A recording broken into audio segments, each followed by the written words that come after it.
오늘은 사순절 몇 번째 주일이에요? 5번째. 오, 어떻게 알았어? 5번째 주일. 그래. 일찍 온자는 볼 수 있어. 일찍 온자는 이 PPT의 맨 첫 번째 슬라이드가 사순절 5번째 주일이라고 되어져 있거든요. 우리 친구들 아직은 사순절 5번째 주일인데 오늘 우리가 함께 나눌 말씀은 부활 주일에 대한 말씀이에요. 살아나신 그리스도입니다. 다음 주 종려주일을 지나서 그 다음 주일이 부활 주일인데요. 우리는 조금 먼저 부활하신 예수님에 대한 이야기를 한번 나눠보도록 할게요. 오늘은 우리 친구들에게는 조금 생소한 본문일 수도 있어요. 고린도전서 15장 3절로 8절입니다. 신약성경 282쪽에 있어요. 흔히 부활 주일에는 마태, 마가, 누가, 요한복음에 나와 있는 그 부활하신 예수님을 발견하는, 만나는 그 장면인데 오늘은 부활에 대해서 논증하는 내용입니다. 그래서 우리 친구들은 논리적인 거, 증명하는 거 좋아하잖아요.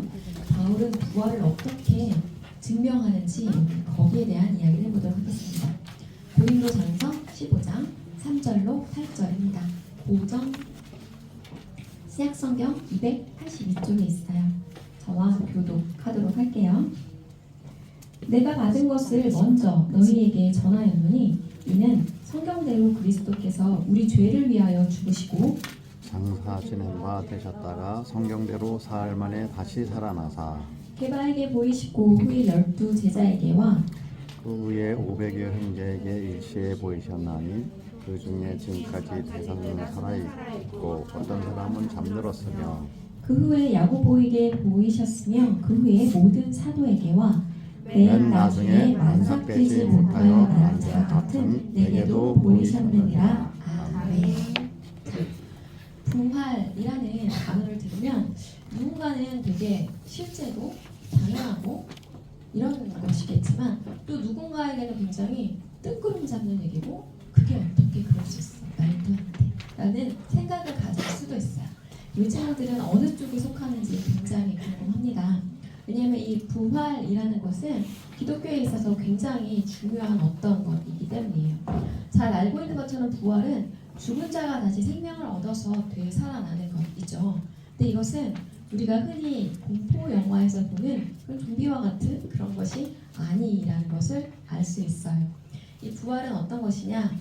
기독교 신앙에서 사실 부활이 없으면 우리 기독교 신앙은 그 존재 자체의 의미가 굉장히 퀘스천이 되어가는 그 가장 중심에 있는 것이 부활입니다. 왜냐하면 예수 그리스도가 인간의 몸을 입고 이 땅에 오신 그것이 인성을 의미하는 것이라면 예수 그리스도가 부활하신 것은 그 사망에 매여 있을 수 없는 참 하나님이심을 보여주는 그 신성을 나타내는 것이기 때문에 또 부활의 의미는 하나님이신 예수 그리스도를 보여주는 것이기 때문에 부활이 되게 중요한 의미를 갖는다라고 이렇게 생각해 볼 수 있어요. 그래서 우리 친구들은 첫 번째로는 예수 그리스도의 부활을 믿는가, 두 번째로는 예수 그리스도가 부활하신 것처럼 나도 그렇게 부활할 것임을 믿는가에 대해서 생각해보고 고민해볼 필요가 있어요. 왜냐면 우리가 주일마다 고백하는 내용 중에 그 내용이 있거든요. 사도신경을 매 주일 예배 때마다 우리가 이렇게 고백하잖아요. 그래서 우리의 신앙 고백인데 거기에는 분명히 우리가 이렇게 고백을 한단 말이에요. 몸의 부활을 믿으며 거기에서 부활은 나의 부활을 믿는다라는 것이거든요. 그렇다면 이 부활을 우리는 어떻게 믿을 수 있을까라고 이야기를 했을 때 사도 바울은 오늘 고린도전서 15장에서 4가지 부분에 있어서 이렇게 하나하나 증명을 합니다. 첫 번째는 역사적으로, 두 번째는 논리적으로, 세 번째는 신학적으로, 그리고 네 번째는 경험적으로 이렇게 이야기를 쫙 펼쳐나가면서 예수 그리스도가 살아나셨어 라고 이렇게 고린도 교회에 있는 성도들에게 전하는 것이죠. 첫 번째 내용을 볼게요. 역사적 논증. 우리 친구들이 마태, 마가, 누가, 요한복음을 통해서 거의 매년 부활절 때마다 우리가 듣게 되는 그 내용은 예수님이 십자가에 달려 죽으셨다에 대해서 들어봤죠. 그리고 십자가에 달려 죽으신 예수님을 사람들이 이렇게 내려다가 어떻게 했죠? 장사 지냈죠. 우리나라의 그 상소 가봤나 우리 친구들? 상소 가봤어 이상아? 상소 알아? 우리나라의 산수는 어떻게 생겼어요? 그치, 무덤은 어떻게 생겼어요? 이렇게 그치, 동그랗게 이렇게 봉긋하게 이렇게 봉이 있죠. 땅을 파고 시신을 안에다 넣고 땅 위에 이렇게 봉을 세우는. 근데 우리나라의 무덤이라면 팔레스타인 지역의 무덤은 어떤 무덤이다? 그치, 동굴이에요. 빈 굴에다가 시체를 이렇게 안치를 합니다. 그리고 거기는 한 가문이 있으면 이렇게 시체를 이렇게 차곡차곡 이렇게 안치하는 그런 형태고요. 시체를 안치하고 난 다음에 그 입구를 어떻게 한다? 그치, 돌로 이렇게 굴려서 막아요. 근데 성경에는 분명히 예수님이 죽으셨고 빈 굴에 장사 지낸 바 되셨고, 근데 그 다음날 어떠했더라? 여자들과 제자들이 가보았을 때 그 무덤 입구를 막고 있던 큰 돌이 굴려져 있었고 무덤 입구가 열려 있었다라고 되어져 있죠. 그리고 제자가 들어가 보았을 때 거기에는 머리를 쌌던 수건이 개어져 있고 그 빈 세마포만 있었다라고 이렇게 되어져 있어요. 그렇게 되었던 것은 역사적으로 기록된 사실이라는 것이죠. 그리고 그 후에 예수 그리스도가 나타나셨는데 여자들에게, 제자들에게, 그리고 나중엔 500여 사람들 앞에 사람들이 예수님을 볼 수 있었다라고 성경에 분명히 기록이 되어져 있다는 것이죠. 그래서 이것은 역사적인 사실이다.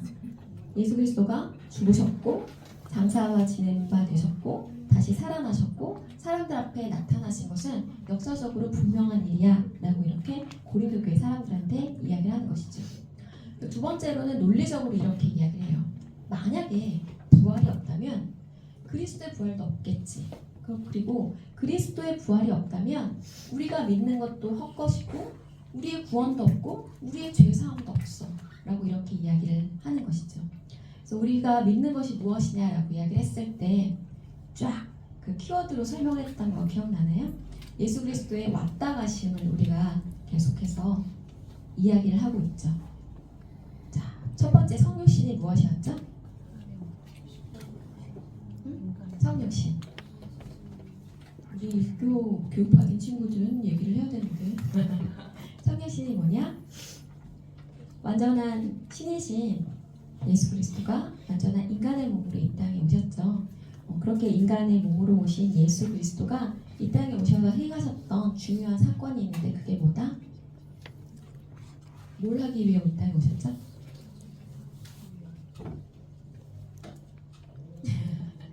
그래요? 십자가에 달려 죽으셨어요. 사실 저것을 위해 이 땅에 오셨어요. 죽기 위해 이 땅에 오셨죠. 왜 십자가에서 죽으셨냐면 저 십자가 죽음으로 인하여 우리에게 무엇을 주시기 위하여? 죄사함, 구원, 영생의 길을 허락하시기 위하여 십자가에 달려 죽으셨죠. 십자가에 달려 죽으셨고 끝났으면 사실 기독교가 2000년을 지나 여기까지 오지 못했을 거예요. 근데 예수 그리스도는 무엇을 하셨다? 부활하셨죠. 부활하심으로 사망 권세를 이기셨어요. 부활하신 이후에 50여일 동안 제자들과 함께 계신 다음에 무엇을 하셨냐면 승천하시죠. 하나님 보좌 우편에 앉아 계셔서 정말 존귀한 자가 되셨고 우리도 그렇게 존귀한 자가 될 것임을 우리는 믿어요. 승천하시면서 제자들에게 말씀하셨어요. 너희에게 또 다른 보혜사인 이것을 보내주시겠다. 성령을 보내주시겠다고 약속하셨고 성령이 이 땅 가운데 오신 그 사건을 우리가 오순절 성령 강림이라고 하죠. 그리고 성령이 이 땅에 온 그때로부터 이 땅에 무엇이 생겨나냐면 교회, 주님의 몸된 교회가 생겨나죠. 우리 친구들 한 사람 한 사람은 주님의 몸을 이루는 교회로 이 땅을 살고 있는 거예요. 머리이신 예수 그리스도의 그 생각과 사상과 그 모든 것을 우리가 체득하고 그것대로 살아내는 것, 그것이 교회입니다. 우리는 주님의 몸된 교회로 이 땅을 살면서 무엇을 기다리느냐라고 이야기했을 때 예수 그리스도의 재림을 기다리면서 살죠. 우리가 이렇게 예수 그리스도의 왔다 가심을 이야기하는데 여기에서 부활이 없다면 이 모든 것은 다 헛것이 돼요. 말도 안 되는 얘기가 되는 거죠. 그냥 뜬구름 잡는 얘기가 되는 거예요. 예수 그리스도가 부활하셨고 예수 그리스도처럼 우리도 부활할 것이다 라는 믿음을 가지고 신앙생활을 하는 것이 우리 신앙의 여정이에요. 때문에 이 부활이 해결되지 않으면 우리 신앙은 되게 공허한 울림이 되는 거죠. 말도 안 되는 것들을 따라가는 것이에요. 그래서 사도 바울은 뭐라고 이야기를 하냐면 19절에 이렇게 이야기해요. 만일 그리스도 안에서 우리가 바라는 것이 다만 이 세상의 삶뿐이면 모든 사람 가운데 우리가 더욱 불쌍한 자이리라. 아멘.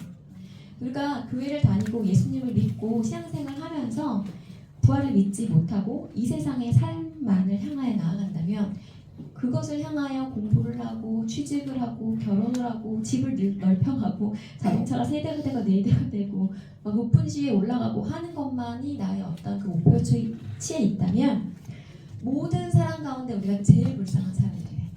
교회를 다니면서도 그거밖에 생각하지 못한다면. 그래서 우리 친구들이 이 모든 것들의 가장 기본 스텝인 부활이 무엇이냐라고 얘기를 했을 때 부활은 십자가의 영광이고 면류관입니다. 부활은 세상의 악과 죽음의 세력에 대한 하나님의 최종적인 승리를 확증한 것이고요. 부활은 하나님 나라의 종말론적 완성을 상징하는 그것이에요. 우리 친구들이 예수님이 부활하셨음을 믿었으면 좋겠고 실제가 되었으면 좋겠고 그것이 우리 친구들의 그 부활까지도 이어질 수 있는 그런 부활이 됐으면 좋겠습니다. 그래서 부활이 없다면 결국 우리의 믿음도 헛것이고 우리의 죄사함도 헛것임을 우리 친구들이 기억해 주세요. 세 번째로는 신학적 논증인데요. 이건 첫사람 아담과 마지막 아담이신 예수 그리스도 이렇게 해서 아담 그리스도 유형론을 이렇게 설명을 하는 그런 부분이에요.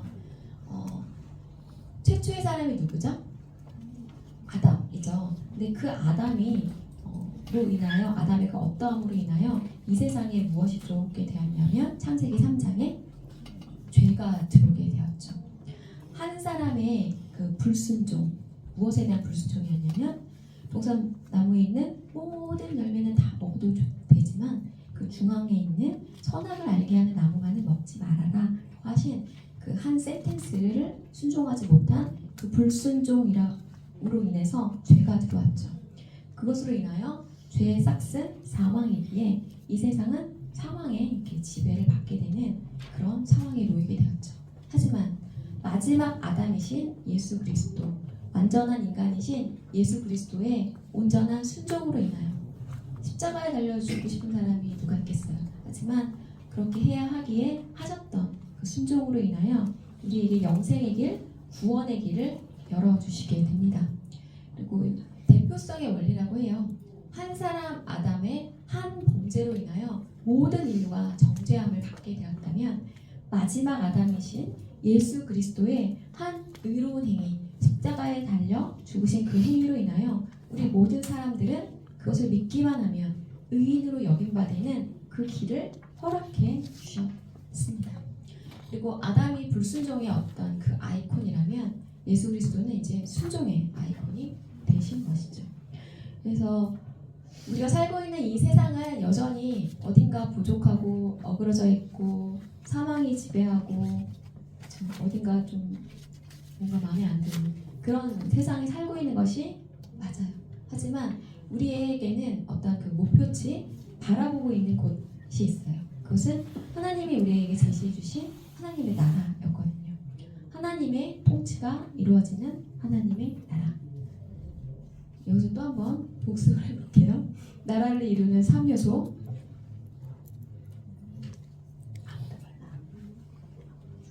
그치? 너무 많이 해서 너무 쉽지 테마. 영토, 국민, 주권. 거기서 제일 중요한 게 뭐다?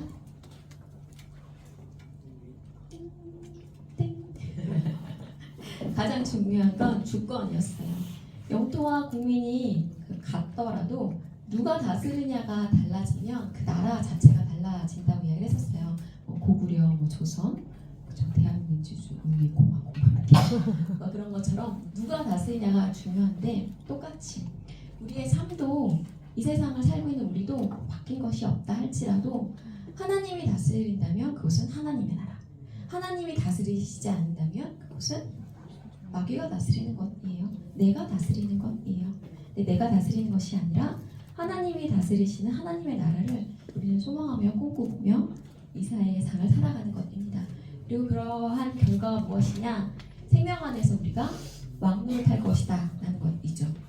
이것도 되게 우리 친구들한테 뜬구름 잡는 얘기, 무슨 얘기 하는 것일 수도 있는데, 성경에는 이렇게 기록이 되어져 있어요. 잘 들어보세요. 로마서 5장 17절이에요. 한 사람의 범죄로 말미암아 사망이 그 한 사람을 통하여 왕노릇하였음즉 더욱 은혜와 의의 선물을 넘치게 받는 자들은 한 분 예수 그리스도를 통하여 생명 안에서 왕노릇하리로다 라고 이렇게 기록이 되어져 있죠. 한 사람의 범죄, 아담으로 인하여 이제 사망 안에서 왕노릇하던 존재가 이제는 예수 그리스도로 인하여 생명 안에서 왕노릇하는 그런 존재가 되었다 이렇게 되어져 있어요. 그래서 마지막 때에 우리가 예수 그리스도와 함께 그렇게 세상을 다스릴 거야, 왕노릇할 거야 라는 말씀 요한계시록에도 기록이 되어져 있어요. 5장 10절인데 들어보세요. 그들로 우리 하나님 앞에서 나라와 제사장들을 삼으셨으니 그들이 땅에서 왕노릇하리로다 라고 이렇게 되어져 있고, 계시록 22장 5절이에요. 다시 밤이 없겠고 등불과 햇빛이 쓸데없으니 이는 주 하나님이 그들에게 빛이시니라. 그들이 세세토록 왕노릇하리로다 라고 이렇게 계시록 말씀에 마지막 때에 어떤 일이 일어나는지 기록이 되어져 있는데, 우리 친구들이 예수 그리스도와 함께 세세토록 왕노릇할 것이다 라고 이렇게 기록이 되어져 있다는 것이죠. 그래서 이 모든 것들의 가장 기본이 되어지는 것이 무엇이냐라고 했을 때 바로 예수 그리스도의 부활입니다. 예수님의 부활이 없으면 이 모든 것들은 정말 헛소리, 뜬구름 잡는 이야기, 말도 안 되는 이야기인 것이죠. 우리 친구들이 예수님의 부활을 믿을 수 있었으면 좋겠어요. 마지막으로는 그 당시 있었던 한 현상을 놓고 바울이 설명을 하는 거예요. 이 당시 고린도 교회의 그 사람들에게는 죽은 사람을 위하여 대신 세례를 받는 그런 일이 흔했다라고 해요. 그래서 그들을 향해 사도 바울이 이렇게 묻는 거죠. 만약에 부활이 없다면, 너희가 부활을 믿지 못한다면 죽은 자들을 위해서 너희들이 세례를 왜 받니? 라고 이렇게 묻는 거죠. 그리고 복음을 위해서 사람들이 위험을 무릅쓰고 힘든 일, 어려운 일, 생명을 위협받는 일을 하는 게 무슨 의미가 있는 거야? 죽으면 끝이라면. 그리고 그런 사람들은 내일 죽을 터이니 먹고 마시자 하지 않겠느냐라고 이렇게 사람들에게 물으면서, 그러니 너희들은 그들에게 속지 말고 깨어 의를 행하고 죄를 짓지 말렴 하며 이렇게 당부를 하면서 고린도전서 15장이 이렇게 마무리되어져 갑니다. 그래서 바울은 역사적으로, 신학적으로, 논리적으로, 경험적으로 하나하나 조목조목 짚어가면서 왜 부활이 팩트이고 사실일 수밖에 없는지에 대해서 고린도 교회 교인들에게 설명을 하는 것이죠. 그래서 우리 친구들은 이 상황을 가운데 이렇게 쭉 설명을 들으면서 한 가지 궁금한 게 생겼을지도 몰라. 부활을 한다면 우리가 그럼 어떻게 부활하는 거지? 궁금해할 수 있잖아요. 아까 서두에 이야기했었던 좀비가 되는 건가 뭐 이런 걸 수도 있잖아요. 아니면 영혼이 부활해서 이렇게 둥둥 떠다니는 건가, 그럴 수 있는데 사도 바울이 이렇게 적었어요. 썩을 것이 썩지 아니할 것으로 바뀌고 욕된 것이 영광스러운 것으로 바뀌고 흙에 속한 자가 하늘에 속한 자가 되며 죽을 것이 죽지 아니할 것이 될 것이다 이렇게 되어져 있죠. 마지막 나팔에 순식간에 홀연히 다 변화할 거야 라고 이렇게 사도 바울은 이렇게 설명을 합니다. 이것을 어떻게 설명을 하냐면 농사의 비유를 들어서 설명을 하는데요. 먼저 땅에 심은 씨앗이 다시 살아나려면 그 씨앗이 땅에서 어떻게 해야 돼요? 죽어야 되죠. 그래야 싹을 틔울 수 있죠. 그리고 지금 심는 것은 미래의 몸이 아닌 알맹이일 뿐이다 라는 거예요. 그리고 하나님께서 작정하신 대로 각각 어울리는 몸을 주실 것이다 라고 이렇게 바울은 이야기해요. 그러면서 바울은 우리가 갖게 될 그것은 신령한 몸, 영의 몸으로 변화할 것이다 라고 이렇게 설명하는 것이죠. 우리가 지금 심는 이 몸은, 우리가 가지고 있는 이 몸의 특징은 썩음과 불명예와 연약함이지만 장차 우리가 가지게 될 그 부활할 몸의 특징은 썩지 않음과 영광과 능력이 됩니다. 육의 사람이었던 우리가 신령한 사람이 될 것이다 라고 이렇게 사도 바울은 그 고린도전서를 통해서 계속해서 이야기를 하고 있죠. 그래서 흙에 속한 자인 현재인 우리가 이 땅에 속한 자의 아담의 속성을 지금은 공유하고 있는데요. 하지만 부활하고 난 다음에 우리는 하늘에 속한 자가 되어서 하늘에 속한 아담, 예수 그리스도의 속성을 공유하게 되는 것이죠. 우리 친구들한테 이게 되게 어려운 어떤 이야기일 수도 있어요. 근데 그 중에 가장 기본적인 거 축소를 한다면 예수 그리스도의 부활을 나는 믿는가? 민재는 믿니? 예수님이 부활하신 걸 믿어. 좋아. 한 단계 더 나가보자. 그러면 예수님이 부활하신 것처럼 민재도 언젠가 그렇게 변화될 것을 믿니? 그건 아직 잘 모르겠어. 좋아. 그럼 좀 더 알아가보자. 민재가 중학교 3학년이 되어서 세례인가 교육을 받을 그때 알아봅시다. 그래서 우리 친구들이 예수님의 부활은 성경에 기록된 내용 끝에 그치는 것이 아니라 그것이 실제가 되고 삶이 되어서 나에게 다가와서 나도 그렇게 될 것임을 믿는 그 믿음에까지 이룰 수 있었으면 좋겠어요. 우리 친구들이 매년 부활절을 맞이할 때 예수님 부활하셨구나 그래 이거 그냥 끝나는 것이 아니라 그렇기 때문에 나는 죽음이 끝이 아님을 알기 때문에 이 세상에 있는 것들에만 마음을 두고 소망을 두고 살지 않겠다라고 생각하고 다짐할 수 있었으면 좋겠어요. 우리 친구들이 이 땅을 살면서 자신에게 주어진 것들을 충실하게 잘 살아내는 것도 너무너무 중요하지만 언젠가 우리 모두는 반드시 돌아갈 곳이 있다라는 것을 기억하면서 그것을 준비하는 우리 친구들이 되었으면 좋겠습니다. 우리 친구들의 마음 가운데 무엇이 있었으면 좋겠냐라고 할 때 부활, 소망이 꼭 있었으면 좋겠어요. 저 손바닥은 누구의 손바닥이다?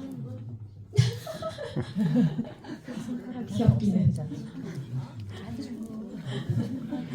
그래요? 아니고 잘 생각해봐. 저것은 무슨 자국일까? 그지? 저 구멍은 무슨 구멍이에요? 그죠? 못 자국난 그 손바닥인 것이죠. 못 박혀 죽으셨지만 다시 살아나신 그 예수 그리스도를 기억하면서 예수님이 그렇게 사망 권세를 이기시고 잠자는 자들의 첫 열매가 되신 것처럼 이제는 나도 그렇게 예수님을 믿는 믿음으로 언젠가 주님처럼 영광스럽게 변화될 것이다 라는 그런 소망을 가지고 이 땅을 사는 우리 친구들 되었으면 좋겠습니다. 오늘은 부활에 관련된 영상 같이 볼게요.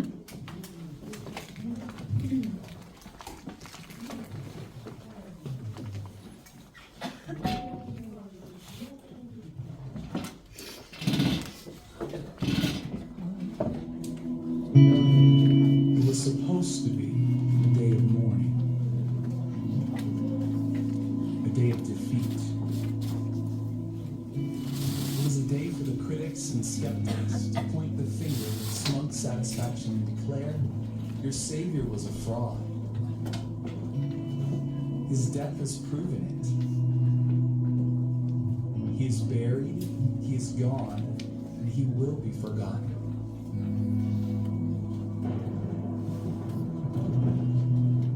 It was supposed to be a day of darkness and a day of grief. A day when broken and confused followers felt lost and overwhelmed with hopelessness. Even those who went to visit the tomb that day expected to find nothing more than a lifeless body. It was supposed to be a day of sadness and weeping. But you transformed it into a day of rejoicing, a day of victory, a day when the children of God can shout with confidence, He is alive, He is risen, and He will never be forgotten.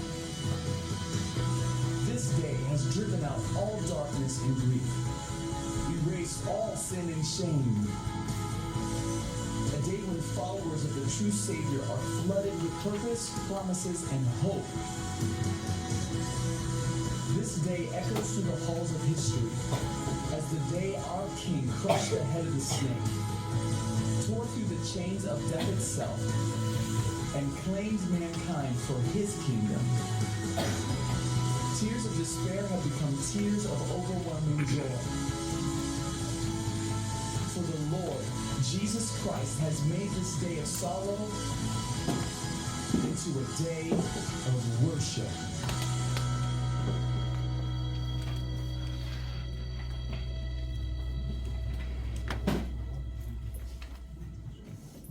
네, 예수님은 부활하셨습니다. 그것이 우리 친구들에게 마음까지 닿기를 바랍니다. 부활하신 주님을 믿으면서 언젠가 다시 오실 그리스도를 소망하면서 모든 열방 주 볼 때까지 함께 찬양하시겠습니다.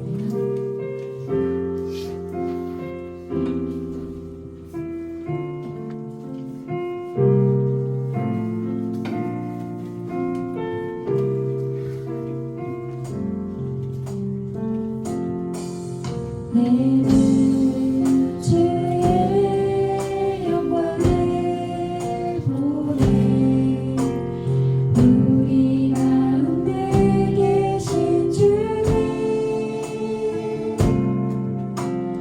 그 빛난 영광 온 하늘 덮고 그 찬송 땅 가득해 내는 주의 영광을 보내 찬송 가운데 서신 주님의 얼굴은 온 세상 향하네 권능의 발을 드셨네 주의 영광 이곳에 가득해 우린 섬에 주님과 함께 찬양하며 우리는 정지하리 모든 열방 주 볼 때까지. 네, 그렇습니다. 우리가 찬양했던 것처럼 주님의 영광을 우리가 볼 수 있기 원합니다. 우리의 영적인 눈으로 그 어떤 것도 보지 않을지라도 우리에게 허락하신 그 영적인 눈으로 주님의 영광을 볼 수 있기 원합니다. 오늘 이곳 이 자리에 우리와 함께 하시는 우리 예배를 받으시는 그 주님을 우리가 마음의 눈으로 바라볼 수 있기 원합니다. 그러기에 우리가 드리는 이 예배가 주님이 받으시는 기뻐하시는 예배가 되길 원한다고 주님의 부활이 혹시 믿어지지 않은 친구가 있다면 그거를 믿게 해달라고 이런 마음을 가지고 기도하시겠습니다.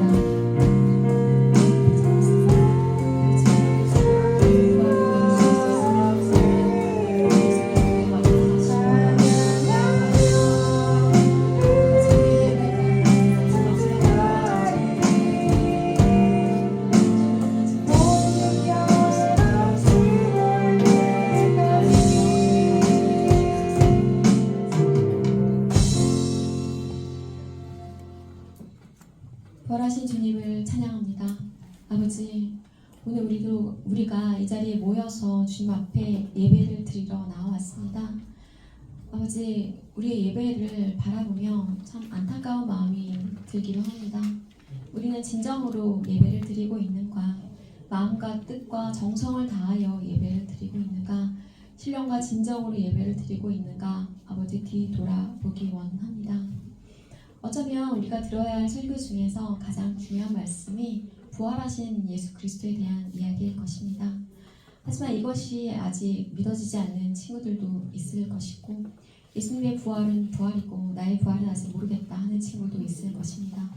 주님, 우리 연약함과 믿음 없음을 불쌍히 여겨주시고 우리에게 겨자씨 만한 그 믿음을 허락하여 주시옵소서.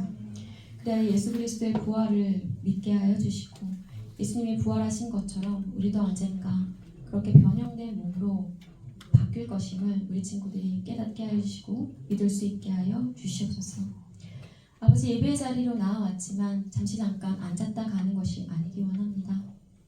우리가 수업을 들을 때에도 수업 시간이 있는 것처럼 예배에도 예배 시간이 있음을 기억하면서 예배 시간이 늦지 않도록 먼저 일어날 수 있게 하여 주시고 우리 친구들의 피곤한 육신을 깨워주셔서 예배 자리로 나올 수 있게 하여 주시옵소서. 또한 이곳에서 예배 드릴 때에 정말 전심으로 예배 드릴 수 있기 원합니다. 끝나고 가야 할 학원과 숙제와 해야 할 일들을 떠올리는 것이 아니라 말씀에 집중하고 주님이 오늘 나에게 하고 싶으신 말씀이 무엇일까 궁금해하면서 예배드릴 수 있는 그냥 우리 친구들 될 수 있도록 도와주시옵소서. 우리 친구들의 모든 것을 아시는 주님, 우리 친구들의 삶을 받으시고 그들을 받아주시옵소서. 감사드리며 우리 주 예수 그리스도 이름으로 기도드립니다. 아멘.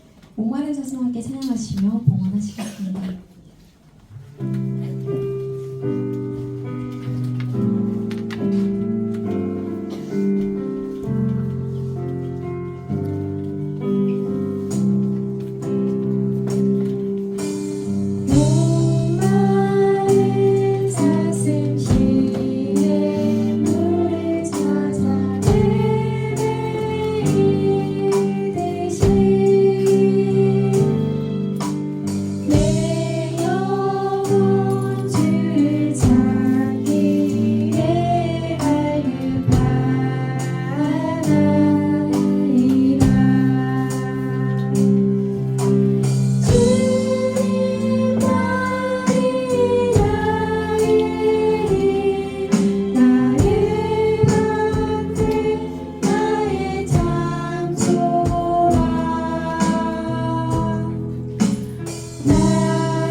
우리의 힘과 방패와 소망 되시는 주님을 찬양하며 또 감사함으로 나아갑니다.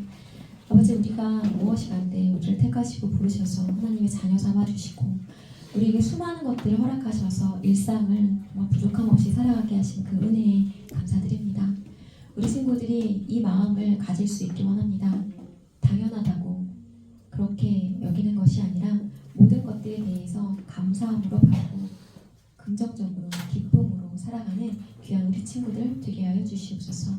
힘들고 어려운 것들에 마음을 초점을 맞추는 것이 아니라 감사하고 행복하고 긍정적인 것들에 초점을 맞추며 살아가는 그런 삶의 자세와 태도를 우리 친구들이 어릴 때부터 갖기 소망합니다. 4월에는 참 여러 가지 일들이 있을 것입니다. 수행평가도 있을 것이고 중간고사도 있을 것이고 분주한 일상의 삶 가운데 쳇바퀴처럼 돌아가는 그런 삶 가운데 주님을 기억하게 하시고 주님과 함께 동행하게 하시며 주님이 걸어가신 그 길을 따라 걷는 귀한 우리 친구들 되게 하여 주시옵소서. 앞으로 종려주일 또 고난주간 또 부활주일 여러 가지 일정들 가운데 언제나 주님을 먼저 생각하고 기억하는 우리 친구들 될 수 있기를 기도합니다. 언제나 우리 친구들의 삶 가운데 동행하여 주시는 주님께 감사드리며 우리 주 예수 그리스도 이름으로 기도드립니다. 아멘. 이제는 우리 주 예수 그리스도의 은혜와 아버지 하나님의 사랑과 성령님의 교통하심이 부활 소망을 품고 살아가기를 결단하는 귀한 우리 성소년부 친구들 머리 위에와 섬기시는 선생님들 위에 주의 몸된 교회 위에 이제부터 영원까지 함께 있을지어다. 아멘.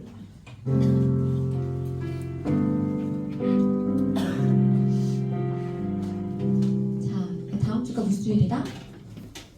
종려주일. 종려주일이 지나면 무슨 주간이 찾아온다? 주간이 한 주간이 좀 있어야 돼요. 고난 주간이 있어야 되고요. 다음 주일이 부활주일인데요. 고난 주간에 우리 친구들이 해야 할 일이 있어요. 필사. 사실 이게 얼마 되지 않아요. 하루 분량이 이 정도 분량 되고요. 어렵지 않아요. 그래서 우리 친구들에게 한 번씩 나눠줄 거예요. 신청을 받지 않고 그냥 나눠줄 건데 특히 당부하고 싶은 건 우리 입교한 친구들 새로운 마음으로 우리가 새로 태어나기로 결단했잖아. 나의 결단을 나타내보자 해보았으면 좋겠고 우리 중1 친구들도 점점 더 학년이 높아지면요 계속 피갈거리가 엄청 생겨요. 우리 특히 고3 친구들 오히려 더 할 수 있을 것 같기도 한데 그렇죠? 하루의 첫 시간을 하나님께 올려드리고 나의 모든 하루를 주님이 책임져 주세요 이렇게 당당하게 주장할 수 있는 그런 시간이 되었으면 좋겠어요. 이런 것도 연습이고 훈련입니다. 그래서 우리 친구들이 억지로라도 한번 해보았으면 하는 화이팅 해보고요.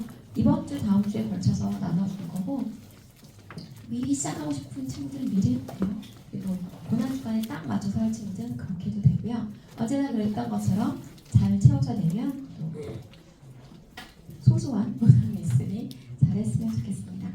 오늘 또 행복한 공간 하고요. 우리 중3 친구들은 모두 다 저와 함께 할게요. 이렇게 모이겠습니다.